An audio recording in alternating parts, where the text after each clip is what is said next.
With the MLB draft and the trade deadline now in the books, we are getting closer and closer to the conclusion of season number 1 here in the San Francisco Giants franchise. Today we're going to get through a large portion of August as we get closer to the start of September. But before that, we're going to recap the last episode going through the trade deadline, and we saw some big moves around the league. Pete Alonso, Bo Bichette, Aaron Savale, and Willy Adames were amongst the notable players on the move sent to new teams. And our San Francisco Giants had a very busy trade deadline of our own. We made some smaller trades to start things off. We traded Amir Garrett to the St. Louis Cardinals for a second base prospect in Cesar Prieto. We had a few minor league swaps, trading Casey Schmidt to the Royals for a young pitching prospect in Luinder Avila. We swapped Joey Bart and Forrest Whitley with the Astros, two former top prospects looking to revitalize their careers. And then, of course, the big one, we traded Matt Chapman to the Reds for a very large package. Pause. Matt Chapman's an interesting one because he's having a really good season for us. One of his best offensive campaigns in quite some time. But Chapman has an opt-out at the end of the year, and I'm not so sure he's going to look to come back. With his value being the highest that it's really ever going to be, I figured trading him now made the most sense, especially with how much we could get in return. Jonathan India and Jake Fraley are both going to be regular starters on the Major League team, and both have enough potential to be long-term pieces. And then Edwin Arroyo becomes the number one prospect in our farm system, albeit that's more so because our farm system isn't very good. But that might change right now, because we're going to finally go over our draft picks, ratings, and potentials. I hinted at this in the last episode, but we're finally going to take a look right now. Let's meet the 2024 San Francisco Giants draft class. And obviously there's some stuff that pops out here, specifically the 98 potential with Scott Rios, who looks like he could possibly be a future ace. When we drafted Rios in the 4th round, we viewed it as an upside swing, and boy, does it look like the young lefty's got some insane upside. He's going to become instantly the best prospect in our system, and maybe the best prospect in all of baseball. Our first round pick, Kyler Rodriguez, comes in as a 68 overall with 85 potential. And overall, the skill set looks really fun. Big time power, solid contact. He's got great speed. There's one problem, though. He has 26 durability. That's really, really low. He is made of literal glass. I didn't know you could have durability that low. He did not have any clear medical concerns as of the draft, but yeesh, that's not good. Elijah Warren is a 62 overall with 82 potential, so not a bad pick in the late 2nd round. His durability is also quite low at 54. Man, these guys are not going to be able to stay healthy. Fernando Molina is a 65 overall with 88 potential, 2nd highest potential of anybody we drafted. I'm definitely going to be looking to get that stamina up and possibly make him a long-term starter, but at worst, I think he could be a really good arm in the bullpen.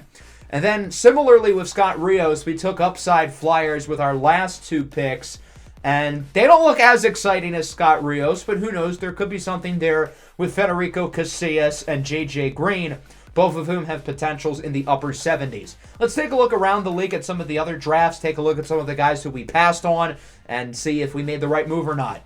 Pedro Ortega was a high target of ours. He went with the pick right before us in the 1st round. He's rated lower than Kyler Rodriguez, but he has 89 potential.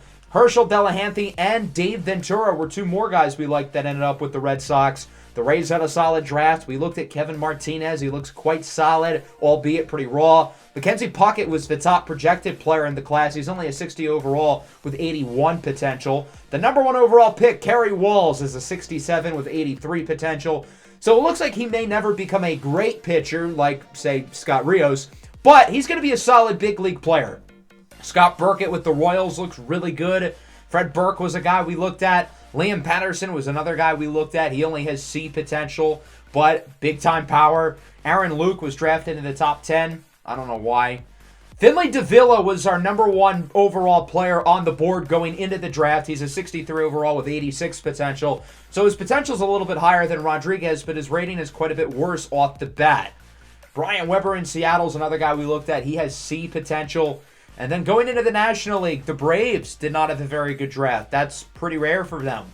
Ken Shibuya with the Marlins, unsurprisingly, looks really good. If not for Kyler Rodriguez, this would have been the next guy on our board. He's a 68 overall with 92 potential, although he is 23 years old, but age is just a number after all. Ryan Saul, the catcher, was another guy we strongly considered. We almost picked him in the second round. He's a 51 overall with 77 potential, so it looks like we made the right choice by picking Elijah Warren over him. Stuart Waddle's another guy we strongly considered in the first round, and he looks like a reach. But the Mets drafted 2 players with 93 or higher potential after the third round, with Eddie Maramalejo and Alvaro Vasquez in rounds 4 and 5 respectively. The Phillies drafted an A potential guy pretty late with Ruben Sloan. DJ Marquez is a guy we liked. He ended up being pretty good. The Cubs had a pretty strong draft. Michael Bowe was a pitcher we were pretty high on. Tom Buckley was our Scouts' #1 player in the draft. He's a 60 overall with 89 potential. So he looks pretty solid, but overall I think him being our Scouts' top player kind of shows that this draft class was a little bit weaker at the top. Sherwood Huber and Freddie Boggs looked pretty solid for the Pirates, along with Sean Ortiz. They had a really strong draft. Carlos Pena with the Cardinals looks pretty good. Anthony McKinnon, unsigned by the Diamondbacks. Milt Wilkerson was a guy we wanted in round 2. He ends up with the Rockies as an 89 potential player. The Dodgers did not do well. That's good. And then the Padres were an interesting one because they picked a couple guys we had our eyes on. Derek Johnson in the first round was a guy we were very intrigued by. But I think the big one was Brad McKinnon. Passing on him in the second round. He's a 59 overall with 87 potential. So overall, I don't think we made a horrible decision by picking Elijah Warren over him, even though Warren is older and his potential is quite a bit lower. I just didn't feel like McKinnon was a natural fit for what I look for in a pitcher. And for the second round, I want somebody who really checks off all the boxes for me. So that's our draft class. I think we did really well. We ended up with the highest potential player in the entire draft, of Scott Rios being a 98 potential player. And with that, we will now send our focus here into the month of August. The Giants are currently 51-62 at the moment. We've played pretty solid since the trade deadline, of course, with the additions of Jonathan India and Jake Fraley to the roster. As it stands now, we're 21.5 games out of first place in the division and 11.5 back of the wild card. It's going to take a lot for us to get one of those wild card spots, even with Jung-Hoo Lee batting .378 at the moment. His average just continues to go up and up and up. I can't really explain it. Of course, we made a recent change to the rotation, replacing the struggling Jordan Hicks with Sean Jelly, who's pitched pretty well so far. We're going to simulate these next 2 series, 4 games in Washington and then 3 at home against Detroit. We're going to hop into this first game against the Nationals, top of the 8th, tied at 1. The bases are loaded with 2 outs. I'm a little bit concerned with the bases being juiced. So we'll see what Mike Yastrzemski can do. We're going to keep him in the game rather than going for somebody off the bench. Yastrzemski behind in the count 1-2, and he goes down on the 2-seam fastball from well-known devout husband Zach Davies. If you know, you know. Top of the 9th. Now we've got 2 runners on and 2 outs. But luckily, Jung-Hoo Lee is at the plate. Lee entered the game as a pinch runner, so this is his first at-bat of the day. And he will take the first pitch. Grounds it over to first, and the Nationals make the play again. For those counting at home, that is 5 runners left on base over the last 2 innings. Let's go bottom 10 now.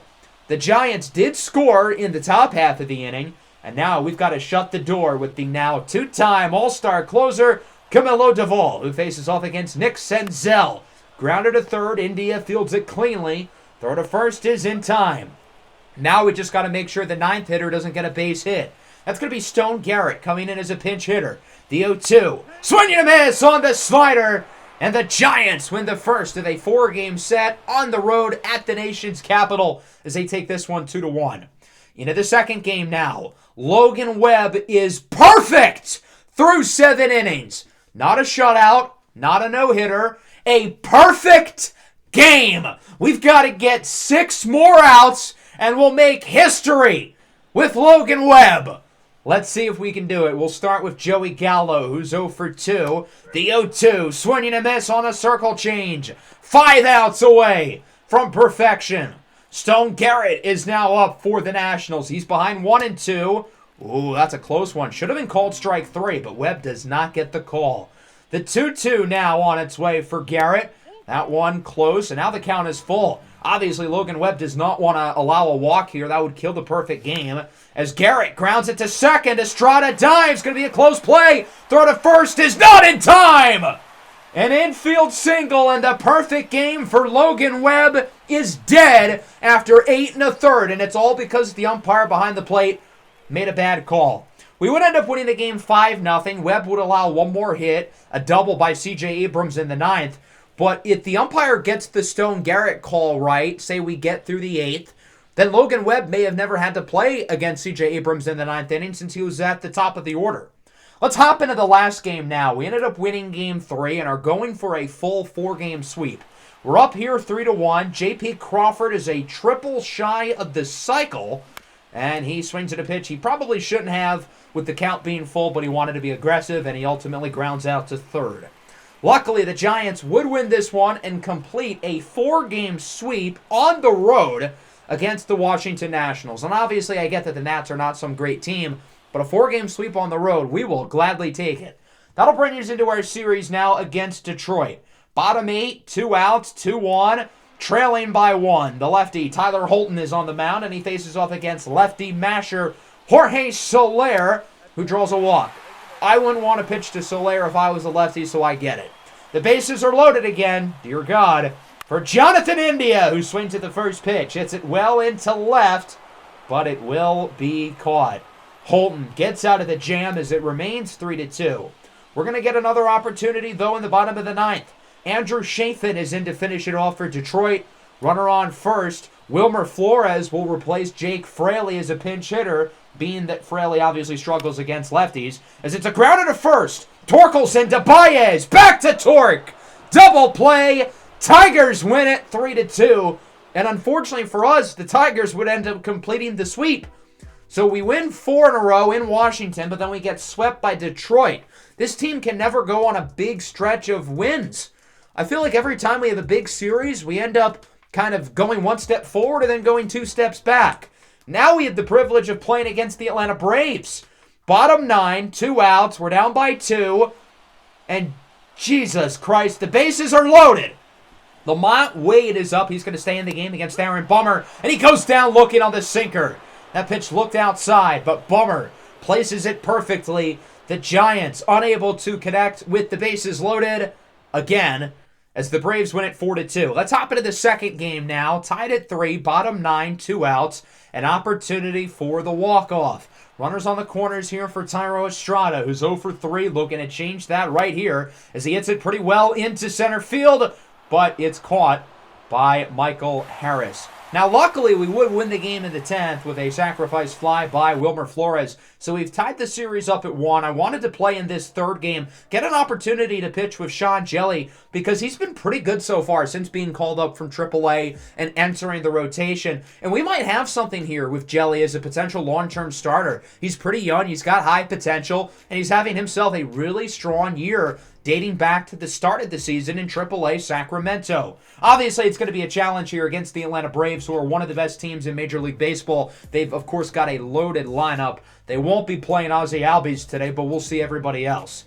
Harris, Acuna, Riley, and, of course, Matt Olson, who's been the best offensive player in baseball this year. Let's take a look at Sean Jelly, all 6'11" of him, making his 6th big league start. He's 3-1 so far, the 3.49 ERA and a 1.06 whip. It's certainly nice having him produce with some of the other starters throughout the year not really doing that. David Fletcher batting in the 2-hole, sends this one down the line. That's a single into left field. And the Giants allow an early base runner here with 1 away. And lucky for us, we get Acuna and Olsen next up. Acuna goes down on the curveball. Fletcher goes for second. The throw from Bailey is not in time. Of course, the Giants are facing off against the lefty today, so Bailey is getting the start behind the plate instead of Blake Sable. As Matt Olson pops it up, Bailey makes the play, and Jelly gets through the first inning, allowing a hit to Fletcher, but not to Michael Harris, Ronald Acuna, or Matt Olson. Let's take a look at Max Fried, the impending free agent at the end of the year, making his 25th start of the year. 9-7, 3.07 ERA, 1.18 whip. One of the better lefties in the game. He's going to command a big contract this offseason. As with 2 away, he faces off against Pat Bailey, who rips it up the middle, nearly gets Fried's head off. And that'll go as a base hit for Bailey, who is aboard now with 2 away. And that'll bring up the former Brave, Jorge Soler, who won the World Series MVP a few years ago with Atlanta. 3-1, grounds it to short. Play is made. Throw to first is way offline. Everybody's going. A throwing error at shortstop by Orlando Arcia. And now there's 2 runners in scoring position. It'll be ruled as a base hit for Soler. And then obviously a throwing error. So Jonathan India's got quite the opportunity here with 2 on, 2 outs. And India grounds it up the middle. Fried nabs the comebacker. And the throw to first is in time. Let's go into the 3rd inning now. Nothing eventful happened in the 2nd. Javier Valdez behind the plate making his big league debut, looking for hit number 1, and this one drops barely foul. Valdez nearly with his first big league hit, but he's going to look to get it here, and it looks like he will. Single into right field, and Javier Valdez starts his big league career with a base hit in his first career at bat. He now has a career batting average of 1,000. Who needs Sean Murphy and Travis d'Arnaud when you have Javier Valdez? Michael Harris singles into left, and now the Braves offense is starting to get something going here. Nothing early, but now they've got 2 on for Fletcher up the middle. India cannot make the play. Valdez looks to score. Harris to third. It's an RBI single for David Fletcher, who's 2 for 2 so far in this one. And the Atlanta Braves score first as they lead it 1-0. That'll bring up the reigning National League MVP, Ronald Acuna. Grounder to short. India, Estrada to Wade. It's a 6-4-3 double play, and the Braves are only able to get 1 in as we go into the bottom of the 3rd. So far, not much going for the San Francisco offense, and that looks to continue here in this inning as Fried allows a grounder over to second from Austin Slater, and Fletcher is able to make the play, and we move into the 4th. Matt Olson leads all players in WAR this year. He hits this one well into the opposite field. Yastrzemski at the track, at the wall. He makes the catch. What a play there by Yastrzemski. That wouldn't have gone over the fence. He didn't rob a home run, but he robbed like a double, so that's cool.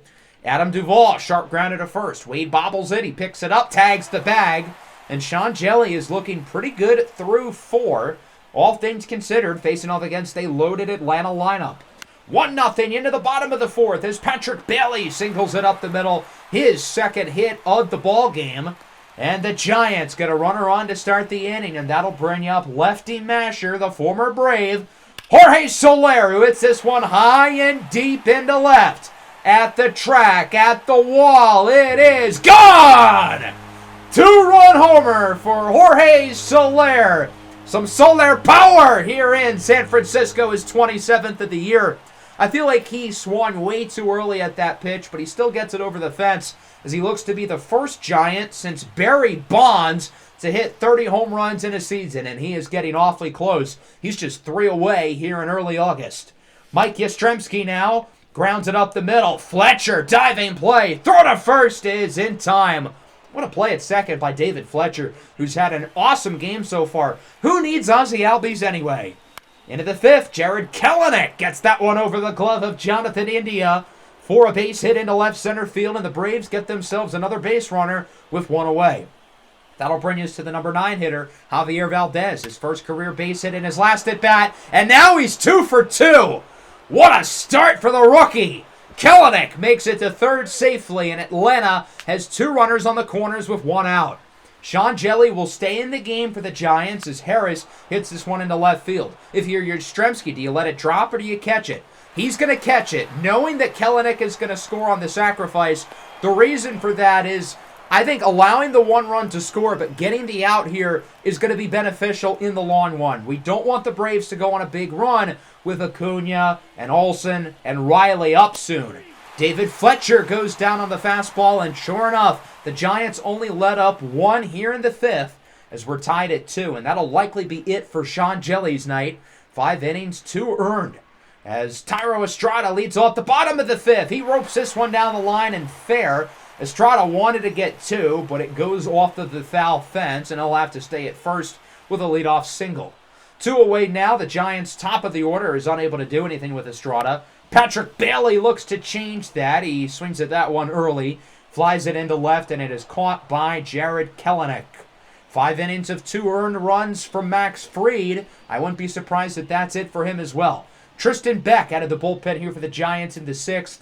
Beck quietly has been fantastic since coming back from injury this year. 2.77 ERA, whip below 1. But lucky for him, he's got to face off against some of the best hitters in baseball, and that starts with Ronald Acuna Jr., who singles into center field. The Braves with an early base runner, and that'll bring up the big slugger, Matt Olson! Couldn't get it over the fence last time, so he makes sure this one gets over the big fence and right.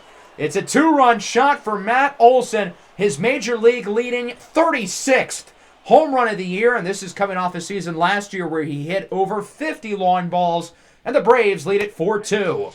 Riley goes down looking on the 12-6 curve. A great pitch by Beck. 2 gone now for Orlando Arcia. He rips this one into the gap. It'll make its way right into Triple's alley. Jun-Hoo Lee gets after it quickly, and Arcia's going to have to settle for a double. That's another hit allowed, though, by Tristan Beck, who's been the best reliever on this team this year, other than, of course, Camilo Duvall. But he's not looking good today. Kelenic sends this one high and deep into right center. Lee chases after it, makes the play. The Braves get 2, though, with the home run by Olson, and we travel into the bottom of the 6th. The Braves will, in fact, make a pitching change as Joe Jimenez comes into the game for Atlanta. 3.86 ERA on the season for the former Tiger. He'll face off against Jorge Soler, who's 2 for 2 so far, had the homer back in the 4th, as he sends this one up the middle. Arcia diving play. Throw to first is not in time. Jorge Soler has been cold as of recent, but today he is 3 for 3, and the Giants lead off the inning with a base runner. That'll bring up Jonathan India. Grounds it up the middle. This could be 2. Fletcher to Arcia to Olson. 4-6-3 double play. Not ideal as we move into the 7th. Tyler Rogers is into the game for the Giants. He was really bad early in the year, but give him credit. He has been rock solid over the last 2+ months, and it looks like he'll be able to retire the side here. Fletcher flies it into left. It's caught by Yastrzemski, and we move into the bottom of the 7th now. A.J. Minter, the big lefty, is in for Atlanta. 3.64 ERA on the season and just under 30 innings for Minter. He'll face off against Wilmer Flores, who comes into the game as a pinch hitter. And Flores sends a rocket into center. That will just barely drop for a base hit. And the Giants get a runner on here with 1 away, as that'll bring up Thairo Estrada, who jams this one. It's going to go right into no man's land, and it's going to drop for a hit. Flores looks to make it to second. He will. That might be the weakest hit I've ever seen. An exit velo of 60 off the bat, but hey, a base hit's a base hit. 2 on, 1 out for Jun-Hoo Lee, who grounds it to third. Riley tags the runner, sends it to second for an inning-ending double play. That could have been a triple play if there was nobody out. Jun-Hoo Lee, 0 for today. He has not looked like himself as we go into the 8th. Tyler Rogers is replaced by Taylor Rogers. 3.65 ERA on the year for the lefty. He allows this base hit down the left field line for Ronald Acuna. Looks to leg it into a double. Throw from Yastrzemski is offline. And that'll be a leadoff double to start the 8th for Ronald Acuna, his 32nd of the year. Acuna looking for third. Throw from Bailey is in time! Part-time ball player, full-time sniper. 2 gone now. Austin Riley, swing and miss on the cutter. Good inning for Taylor Rogers, and we move into the bottom of the 8th. The back end of the bullpen looking to finish this one for Atlanta, as the lefty Aaron Bummer is in the game. He's been a bummer this year, pun intended, with an ERA at 6, as he allows a base hit to Austin Slater, despite the fact that that sinker was well out of the strike zone. The Giants open up the inning with a base runner. That'll bring up Pat Bailey. He has a couple hits today, looking for another. That one's got some carry. It goes off the top of the wall and right for a double. I thought it had a chance to make it over. Unfortunately, not quite. But now San Francisco is 2 runners in scoring position and nobody out, with a great opportunity to tie the game. And it's Jorge Soler, who's 3 for 3 today, goes down looking on the slurve. He thought that pitch was going to be outside, looking for the walk, doesn't get it. 2 gone now. J.P. Crawford off the bench. Base hit into center. 1 run scores. Bailey for the tie. He's safe. A 2-run pinch hit single for J.P. Crawford, and the Giants tie it at 4. Bummer taken out of the game. What a bummer for Atlanta. He's replaced by another lefty, Dylan Lee, who faces off against David Villar. Up the middle, base hit. The Giants offense is working overtime here in the 8th. 2 on, 2 away for Wilmer Flores. The count is even at 2-2. Grounds it to short. Arcia should make the play. Throw to first is in time. But a big inning for the Giants. They drive in 2 with a pinch hit, 2-run single by J.P. Crawford. It's anybody's game now going into the 9th, as it will be Ryan Walker out of the bullpen for San Francisco. 4.08 ERA on the season for Walker against Adam Duvall. He goes down on the outside slider for out number 1. Good pitch there by Walker, looking to get the ERA below 4. Kelenic with a line to third. It's caught by Crawford, who stays in the game after his big single. And we go bottom 9, 1 away for Jung-Hoo Lee. Finally, he gets that base hit, singles into left, and the winning run is now aboard for the Giants. That'll bring up Austin Slater. He hits this ball well into left center. It's got some carry. Harris at the track, at the wall. It's gone! A 2-run walk-off home run for Austin Slater. And the Giants beat Atlanta by the score of 6-4. It's Slate the Great with his 4th home run of the year, and this one couldn't have come at a better time. Austin Slater, coming off a recently signed $4 million extension, walks it off for San Francisco, and the Giants beat the Braves with a big comeback late in this game from the offense. We trailed in most of this one. We were down 4-2 with 2 outs in the bottom of the 8th. But J.P. Crawford off the bench with a big 2-run single. And now here in the 9th, it's Austin Slater with the big home run to win it for the Giants. Overall, offensively, I thought we had a pretty good game. 14 hits in this one compared to 10 for Atlanta. The Braves hit the ball fairly well. Matt Olson had a good game. He nearly had 2 home runs, only ended up with 1. Fletcher was pretty good. Acuna was pretty good, but they did not make enough plays offensively down the stretch, and their bullpen ultimately blew it for them. Bummer and Lee allowing the 4 runs late. Jorge Soler was great. 3 hits in the homer. Bailey had 3 hits. Slater 2 for 5 with the walk-off home run. It was the top of the order who really came up big for us. Shout out Sean Jelly. He pitched a pretty good game. And shout out the bullpen. 7th, 8th, and 9th innings. Those guys were shut down. Rogers, and Walker delivered. So we're going to simulate the rest of this Atlanta series along with a 2-game set in Oakland and 3 against the White Sox. Kyle Harrison is looking for a shutout here against the Braves. We lead at 3-0. We'll see if he can get it. Facing off against David Fletcher with 1 away. Liner to first, caught by Flores, tags the base, and the Giants win it 3-0 with a complete game shutout from Kyle Harrison, who's been really playing well over his last 2 or 3 starts. A very, very nice thing to see with his struggles throughout the year. So, of course, we beat the Braves in their series, but then we go 1-4 against the Athletics and the White Sox because baseball. We get swept by Oakland after getting swept by them at the end of July as well, and then we only take 1 against the White Sox, who have been probably the worst team in baseball this year. As I kind of said at the beginning of the episode, why can't this team give us like 2 or 3 series wins in a row? They lead you on, they play well for a few days, taking 3 of 4 against Atlanta, and then bam! It's like we forget how to play baseball for a week. So I hope you guys enjoyed the episode. Next time around, we're going to end August, start September, and we're also going to start going over some of the international free agents, which of course can be made by you guys in my Discord server. Link to that is in the description. We're going to be doing international free agency differently and more exciting than we have in the past. And I'm really excited to show you guys how we're going to be doing it this year in the next episode. Make sure to leave a like and subscribe to the channel if you are new. Peace out.